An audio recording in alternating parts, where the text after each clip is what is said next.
of getting the microphone turned on. So, good morning, everybody. Thank you for giving us an opportunity to be here today. It's a real honor to represent our school district, Wayzata Public Schools, and to share a little bit with you. Rightfully so, we're all very proud of our school districts, and when you heard the national anthem sang this morning, it's a good indicator of what we get to work with every day. So our kids are our pride and joy and what we most enjoy about the careers that we've chosen, and it's just really an honor to be here today, so thank you for your time. I'm happy to share a little bit about our school district. We are comprised of soon to be eight elementary schools. We currently have 7. We'll be opening an 8th this coming fall. We have 3 middle schools and 1 high school. Our student population is comprised of about 30% students of color, and we're very, very proud of all of our students and the work that they do and their academic achievements. Perhaps the one highlight that I would share about our school district is how well they do, and in so many different areas, and they take advantage of the opportunities that are before them and go on to be very successful following their experience with our school district, and we're very proud of that. Within our school district, we're about 13% students that receive free and reduced lunch. 9% of our students receive special education services, and about 2% are English learners. We serve 8 communities, including Corcoran, Maple Grove, Medicine Lake, Medina, and Minnetonka, Orono, Plymouth, and Wayzata. And we have 10,870 students as of yesterday, probably a few more as of today. We continue to grow, and we have about 1,500 employees. We have about $170 million operating budget, and we're in the throes, as I'd indicated before, building a new elementary school and adding on to our high school. So again, thank you. Those are a few highlights, and looking forward to the morning. Good morning, everyone. Carlton Jenkins. Been here in Robbinsdale Area School now since August, and I'm having an exciting time, and every day seems like my first day. There's so many new things that's going on. Very proud to be the superintendent of Robbinsdale Area School. We're a district of approximately 13,000 students. We're very proud of the fact that we have 74 languages within our district, roughly 54% free and reduced lunch in terms of our students. We, throughout our district, are very proud. As you can see today, we had our choir here. We're known for the arts. We have a fall festival that is second to none in the country, and we have a strings program at our elementary. When we do our elementary strings program concert too, it's just packed. And I was so proud to just meet the parents and hear them talk about the history of the arts in Robbinsdale Area School. Academically, we have an IB program. We have our Armstrong High School just got designated as a AP capstone high school. So we're very proud of that. But we are also in our early childhood. That's one of the things that we hang our hat on. We just went through a lot of community conversation, work with our staff and our parents, and we have early childhood program, I think, that's going to really do service to not only our district, but to the area in terms of serving as a model. We strongly believe that you start in early childhood education, and that can impact all of those other things you have up here on the survey as well.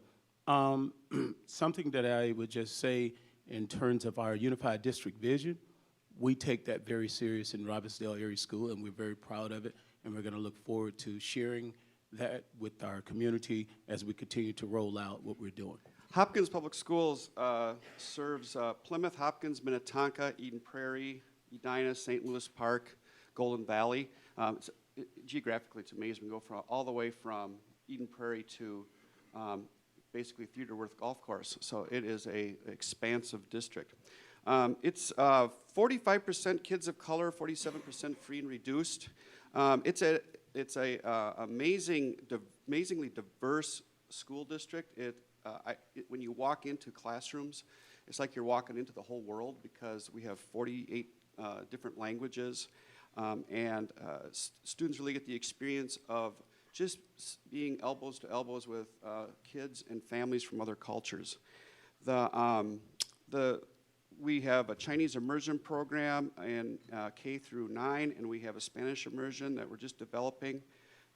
in our junior highs. We have a really fun technology strategic plan that is really putting a lot of technology and resource into kids' hands. I'm very proud of the opportunity that the Hennepin County Library gave us. One of our strategic initiatives is to develop partnerships, and we were selected with Hennepin County to ensure that every student in our district gets a library card. But along with that, we get all of the resources, the digital resources that Hennepin County has. So a student can go to their iPad or their Chromebook or their computer, and they have access to any digital resource the Hennepin County Library has. So it is really fun. It's also a great honor to be in the West Metro with all these great school districts. It's just, I pinch myself that I get to be superintendent in this region. It's really an honor to work, and I'm excited to share more as we get through the questions. Thank you. Thank you all for those introductions. It's great to see your pride and passion for your schools. And how are you tackling closing this gap? If we could start with Dr. Jenkins. So again, does the achievement gap exist in your school, and how are you tackling closing it? Yes, first of all, the achievement gap does too exist in Robbinsdale Area School, as it does throughout the state. Prior to coming to Minnesota, I looked at the state of Minnesota, and we're second in the nation in terms of the achievement gap. Almost on any standardized exam, there's a gap. And I think this is very important, the way that we've adopted our unified district vision and how we say that we're going to implement policies and practices that open pathways to career and college for all students. And to do that, that's a bold statement, but the realization that you're going to do that, execute it at a level that where you're going to narrow the achievement gap, that's a great first start. What we're trying to do in our district is to make sure that we have honors for all. Right now, raising the expectations for all of our students throughout the district. We have traditionally had some of those courses that were just pre-AP courses, and now we're following the guidance of College Board and also just looking at what we know is best practice, trying to make sure we raise the rigor there. Also, we're trying to amplify our students' voices throughout the district, making sure that our students are taking some ownership, engaging in their own learning practices. We're using culturally relevant pedagogy and making sure that our teachers have the preparedness to address what our students' individual needs are as well. And as everyone else, we just continue to try to make sure that we put the best practices forth to do this. One of the steps that we're also taking is looking at our early childhood program. As we mentioned earlier, we had a big conversation in our community, and now we're addressing what's going to happen in early childhood in order to get our students where they need to be later on. We know that we need to build a strong foundation. My colleagues have shared it. The achievement gap is a real complicated issue, and in Hopkins we have really teased out, looking at it from a perspective of resource, barriers, as Dennis mentioned, new to school, mobility, and what our goal has been is to look at the data of students. And we have what's called a response to intervention program, and what that does is it really diagnoses students as they're in reading, as they're in math, and when they begin to have a gap in their achievement, we have multiple methods of intervening with the student to improve their reading or their math. And it doesn't require a pullout. It is quick methods, and it is working. What's amazing is the students that are in this intervention program, in our last test, we're seeing them accelerate their achievement almost faster than students that are achieving, although they're both growing. But that is, I'm proud of that because our teachers have worked very hard with what we call culturally responsive classrooms. So we have had professional development in building in techniques that gives teachers a different way of communicating with students, addressing the different cultures in the classroom. The other thing that the Hopkins School District and the Hopkins School Board instituted was something called Ready for K. And the vision they had was that if we can intervene with a student when they're 4 years old, before they enter, we can address those gaps early so that we can reach the world's best workforce goal of all kids achieving in third grade. And that has been a very successful program. It really, for the 4-year-olds, it prepares them for school. It prepares them, especially students from other countries, it prepares them for being in school. So we've really tackled it by looking at data, as well as collaborating with other districts in addressing the achievement gap. Thank you. We'll end with Dr. Anderson. Thank you. And I would say that for Wayzata schools, several of the components that my colleagues have spoken to already would be true in our school district as well. We do have an achievement gap. And our approach to that is broad-based, and it's found within the words of our strategic roadmap. And you'll be glad to know I won't go through that word for word, but I'll share with you the 4 key focus areas that our school board established last spring, which we think really do help get at the heart of closing the achievement gap, as well as expanding and enhancing and improving achievement for all students within our school district. And the 4 strategic directions that we've established, and a lot of these I think are really, or many of these are very well aligned with the Minnesota's world's best workforce.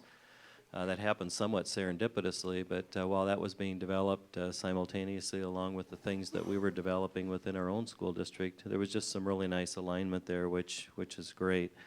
The first one is achievement, and specifically not only achievement across all grade levels and preparing our students well for their future, but really targeting in on that third grade literacy, math, and skills that are so essential to build that foundation for all future learning. So we have really focused on that, and again, that one ties nicely with some of the literacy goals for the world's best workforce. The second focal point is for each and every, and this is one where maybe we get a little more specific in targeting our students that are challenged in their learning, and how do we improve that. And I would say that we'll do that through 3 different primary means: academic intervention during the school year with summer school, and also working with partnerships in our community, professional development of our staff, and working in cooperation with our parents. So those are 3 of the areas that we're focusing with some greater depth and detail. And then the final 2, personalization and health and well-being. We really want, even though we're a relatively larger organization with over 10,000 students, we want it to feel personalized and unique to meet the needs of the students. We also feel that they should not be just progressing academically, but they should be healthy and feel good about themselves as they move toward their future. Thank you. Thank you. We had a prelude to our next question, the world's best workforce bill. It was passed in 2013 to ensure every school district in the state is making strides to increase student performance. Each district must: first, are all children ready for school? Second, are all third graders, can they read at grade level? Third, all racial and economic achievement gaps between students are closed. The 4th goal is that all students are ready for career and college. And the 5th and final one is, are all students graduating from high school? The 2014-15 reports were due on December 1st to the Minnesota Department of Education. We'd like to hear from you about your results and your efforts. In Hopkins, the World's Best Workforce report was turned in on time. Joke for my colleagues. As far as all children are ready for school, with our Ready for K program, we had take all of our early childhood programs. We had about 1,000 students go through our early childhood programs. And as we use some growth indicator tests, we have 87.6% of our kindergartners proficient on growth indicators as they start school. So we're not perfect there, but we're getting there. All third graders can read at grade level. 70% of our students are proficient in reading when they start third grade, or by the end of third grade, excuse me. And that's through early childhood to third grade. I mentioned that we are continually looking at the data from not only the tests that the district gives, but also looking at tests that teachers provide, and really identifying those at-risk students and getting those important interventions for them to achieve the goal of reading at grade level. Our racial and economic achievement gaps, as I mentioned earlier, does exist, but our kids of color are accelerating in their interventions as well as in the tests we give. We give the measures of academic progress, and that MAP test does show that those students are accelerating in their growth, which I'm very proud of. We have 87% graduation rate in Hopkins, and we have students that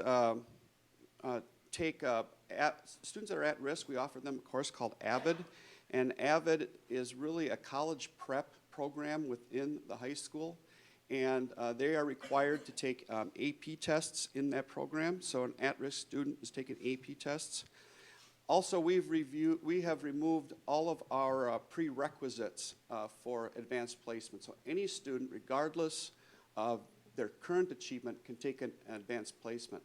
And we have found that to be very fruitful to challenge. We know that if we give rigor to students at risk, they will perform. And we have 82% of our students attending post-secondary. Thank you, Dr. Anderson. I had alluded to the world's best workforce earlier and commenting a little bit about our strategic directions. And in regard to the specifics for these 5 key areas for the world's best workforce, in regard to kindergarten readiness, we have worked in partnership with a Caring for Kids initiative within our community, and it's been a very successful, targeted approach toward reaching out to and making connections with families in our communities that are in need of some additional assistance in those very important early learning years, and that's something that we feel has been very productive for us. One of the unique things about measuring kindergarten readiness, as you would know, each year it's a different group, so groups can vary, and experiences and opportunities they may have had along the way can be different, and what we're trying to do is how to figure out and do a better job of how do we streamline that and standardize that so that first of all, we know where the students are, the future K-12 students are that we can serve and help to improve and get them at a better point by the time they start kindergarten, because that really is a critical time frame. We're also expanding our what was formerly known as the Family Learning Center, and now will be the Wayzata Early Learning School, and we'll be relocating to a new facility within the community, and using that to elevate our connectivity and our presence and our opportunities to reach out and truly make a difference for the students in need. So for kindergarten readiness, we think we're doing a good job with that. We want to do a better job with that. Literacy for 3rd grade, there was an increase with that in this most recent year on our report card. And again, that's consistent with one of our strategic directions, and we'll continue to channel resources there to ensure that we can continue that trek. Regarding the achievement gap, what we find in our district is that there are pockets of just some incredible success and then some more average gains, and we're looking for how do we learn from our schools and our programs and from the staff that are really having a huge impact on this, and then find a way to apply that across the district. Graduation from high school has always been strong for Wayzata, and we continue with that. And about 90% of our students go on to post-secondary, and we feel that we're in a good place with that. Of course, we always work toward improvement. Thank you. In terms of the world's best workforce, we did too turn our report in on time. And it was just great for me coming into the state and seeing the world's best workforce and how that influences the work that we do throughout the state and in our district. And as we look at the pre-kindergartner or early childhood and our students' preparedness, it's clear from our data, the students, we have about 62% who participate in our early childhood programs. We start the early screening between 3 and 5 years of age. And we know that those students who participate in the program are more ready for kindergarten than those students who did not. participate in it. Given that we have our district's socioeconomic demographics, we want to try to make sure that we get our most vulnerable families into those programs as well. So, but nevertheless, as we test our students coming out of that program and testing them for kindergarten readiness, we have seen an increase in that area, and we're very proud of that fact, and we're just working to do even more and looking for more exciting things as we have aligned our early childhood to third grade to make sure that that happens and students are ready by the end of third grade in terms of being able to read really well.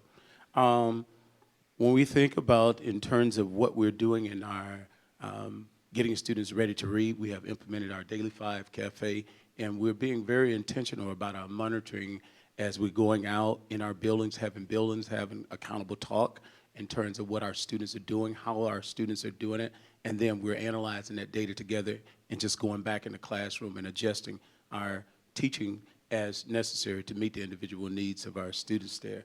When we talk about our college graduation rate, we're at 77%, which has been pretty much stagnant, but we've come in and we put plans in place to individual learning plans to look at our students in terms of where they are now and where they need to go in terms of increasing our graduation rate. We're very much proud of what we're getting ready to do with the graduation rates. I want to bring up to the world's best workforce, and we talk about the gaps, and even early on, you took the survey that was up. Could you put that survey back up, by the way? It was a survey. Deb, can you, the last one, that slide? The last slide, yes. Okay, yes, It Deb had will do that for us. The survey, and it talked about what you as a business community think we should focus on. And it was interesting to me in terms of I think it was about 39%, 29% there. You see 29% what you were saying we should focus on there in terms of closing the achievement gap. 57% college and career readiness. Look at early childhood. Getting our students ready, if you're talking about 14%, I want to say if we're looking 15 years out, those are the children who are going to be in the workforce. We need to reposition our conversation about alignment vertically and horizontally. We're focusing too much at the end, and that's not going to have us be competitive as a state if we continue to keep our mindset there. So in Robbinsdale Area School, we're putting a lot of interest in investing early on. And relative to our students going to college and being ready and being able to compete on the international level with our IB program, with our AP capstone program, that's what we're trying to do now. Keep the state of Minnesota, keep Robbinsdale area, keep this Northwest competitive. We need to reposition our thinking, and we need to develop partnerships with the businesses, more than just students going out at the end, career exploration, but working in the elementary programs with us too, bringing some of our business partners in, talking about careers, talking about your story as a leader in our community. What was your educational experience like? Talking to our parents. Sometimes parents do not get the real picture because maybe they have not gone on to college, and maybe they have gone on to college. I have parents all the time who've gone to college but don't understand that we must focus in that early childhood level. All children, not just ones who are from poverty. We need to get them involved in education as early as possible. When we look at some of our most successful countries, they all look early on, and not the formal way that we see it in terms of just content, but socializing early on as well as content. I might just add one thing to that, and if you look at that number 2 up there, the percentage of interest in skills to enter the workforce, I think over time, if we could get some better alignment between what you need as employers and what we prepare as your future employers and what MDE and the state of Minnesota is asking us to do educationally, if those can be in really good alignment, I think that could really help. So collectively, I think powerful organizations like this that do have a real strong impact could really help us get better alignment with that. And be able to answer the question when superintendents ask you, what is it that you're looking for and what are your new employees lacking? And how can we get better at working together with that, I think would be really helpful. In all of our districts, we have a lot of emphasis and really create kind of an expectation for our kids to go on to college and kind of set that path for them. But one of the things I often hear back from industry groups, from businesses, is that there's a lack of worker supply in manufacturing and construction in jobs that, you know, instead of going on to college where you have large student debt, there's a path that can be created to go into technical schools or where they can go into a manufacturing or construction or some sort of technical aspect. So what are you doing I'm curious, what are you doing within your districts to expose your kids to that potential career path, and also giving them that exposure in that direction to find if that's the right fit for them? I'll start.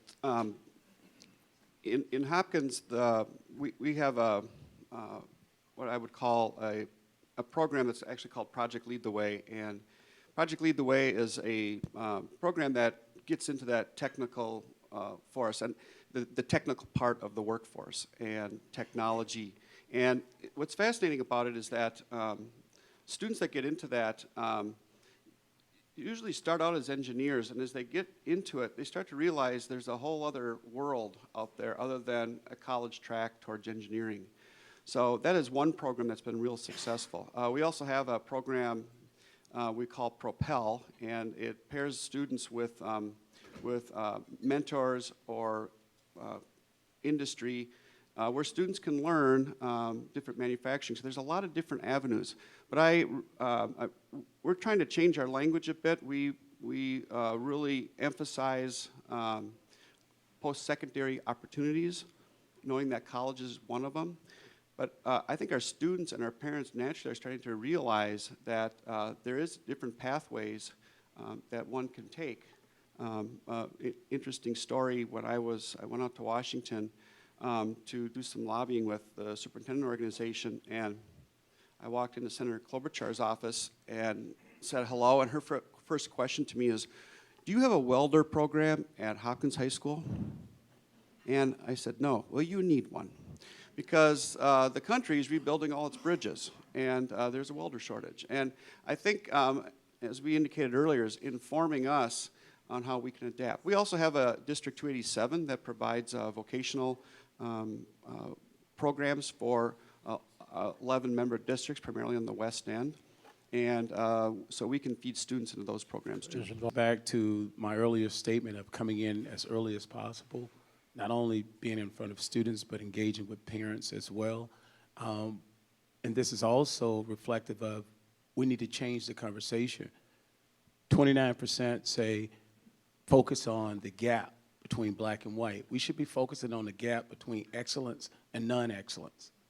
Because if we focus on that, then students will develop the skills, and then they will have the choice. We also have to get out of the paradigm that students have to go to college right now, and we can think about students can go in the industry right now.